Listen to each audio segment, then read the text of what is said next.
Halo, kami dari kelompok 2. Nah, jadi hari ini kita berjumpa lagi di sharing diskusi bersama kelompok 2. Oke, jadi dalam waktu 5-8 menit ke depan, saya Nasya Nabila Bilqis akan menemani hari kalian melalui podcast SDBK 2 kita hari ini, yang dapat disaksikan melalui platform YouTube.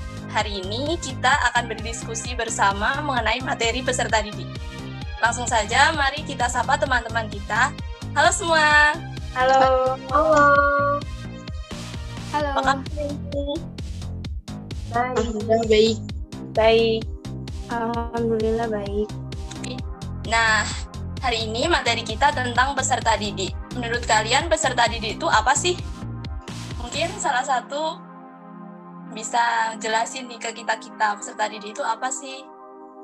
Kalau menurut Sudarwan Danif sih, peserta didik merupakan sumber utama dan terpenting dalam proses pendidikan formal. Peserta didik mampu belajar tanpa guru, akan tetapi guru tidak bisa mengajar tanpa adanya peserta didik. Oleh karena itu, kehadiran peserta didik menjadi keniscayaan dalam proses pendidikan formal atau pendidikan dilembagakan dan menuntut interaksi antara pendidik dan peserta didik. Oke, poin selanjutnya yang akan kita bahas yaitu karakteristik peserta didik. Mungkin ada yang bisa jelasin ke kita kayak karakteristik peserta didik itu gimana gitu. Karakter peserta didik sedang membutuhkan bimbingan dan memiliki kemampuan untuk mandiri. Selain dan lain-lain, dalam satu kelas tidak bisa diperlakukan sama dalam membangun interaksi. Jadi harus dibangun semuanya harus mengerti dan memahami. Yang kedua ada kultural, yaitu dengan contoh pendidik dalam menyampaikan sebuah topik atau materi hendaknya disampaikan dengan efektif sehingga semua peserta didik dapat menerima materi tersebut. Yang ketiga ada status sosial. Perbedaan status sosial ini peserta didik tidak boleh menjadi acuan dalam memberikan layanan pendidikan kepada peserta didik. Yang terakhir ada minat. Minat sendiri dapat diartikan sebagai rasa suka, rasa ketertarikan pada suatu hal atau aktivitas. Perbedaan minat setiap peserta didik harus menjadi perhatian serius oleh pendidik. Minat merupakan suatu sumber motivasi yang mendorong seseorang untuk melakukan kegiatan yang dipilihnya. Jadi begitu karakteristik dari peserta didik. Iya. Jadi peserta didik itu dalam satu kelas kan ada berbagai macam karakteristik. Jadi nggak bisa ya kita dengan dengan cara yang sama dalam berinteraksi. Ya, jadi nggak bisa dipukul rata gitu kan. Kami satu-satu anaknya itu. Oke, jadi poin yang selanjutnya yaitu dimensi peserta didik. Jadi ada dimensi yang harus dikembangkan dari peserta didik itu. Yang pertama ada dimensi fisik atau jasmani. Fisik atau jasmani itu terdiri atas organisme fisik.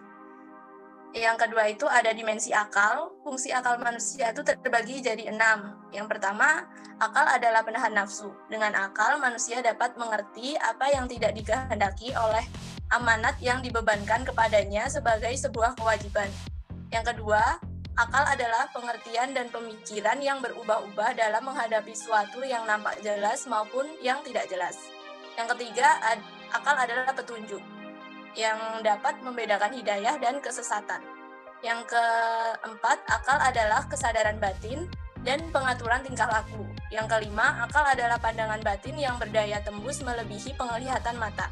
Yang keenam atau yang terakhir, akal adalah daya ingat mengambil dari yang telah lampau untuk masa yang sedang dihadapi. Nah, di dalam dunia pendidikan, fungsi intelektual atau kemampuan akal peserta didik dikenal dengan istilah kognitif.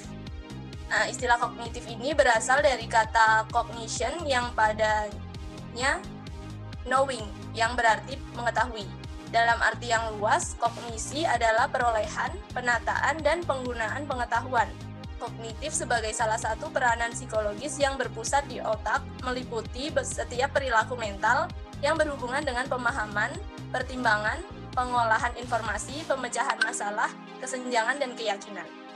Nah, yang terakhir nih, ada dimensi keberagaman. Manusia adalah makhluk yang berkebutuhan berdasarkan hasil riset dan observasi. Hampir seluruh ahli ilmu jiwa sependapat bahwa pada diri manusia terdapat semacam keinginan dan kebutuhan yang bersifat universal. Kebutuhan ini melebihi kebutuhan-kebutuhan lainnya, bahkan mengatasi kebutuhan akan kekuasaan. Keinginan akan kebutuhan tersebut merupakan kebutuhan kodrati, berupa keinginan untuk mencintai dan dicintai Tuhan. Jadi dimensi itu ada 3 ya, dimensi fisik, dimensi akal, dan dimensi keberagaman. Seperti itu. Gimana sih tumbuh dan kembang peserta didik itu? Teori peserta didik itu kan ada 2, ada teori klasik sama teori umum. Nah, aku pengen tahu teori klasik peserta didik itu maksudnya gimana, terus apa aja gitu loh. Nah, teori umum perkembangan peserta didik itu yang kayak gimana sih? Boleh dijelasin nggak? Like, comment, subscribe, Share ke teman-teman. jangan lupa share. Share juga.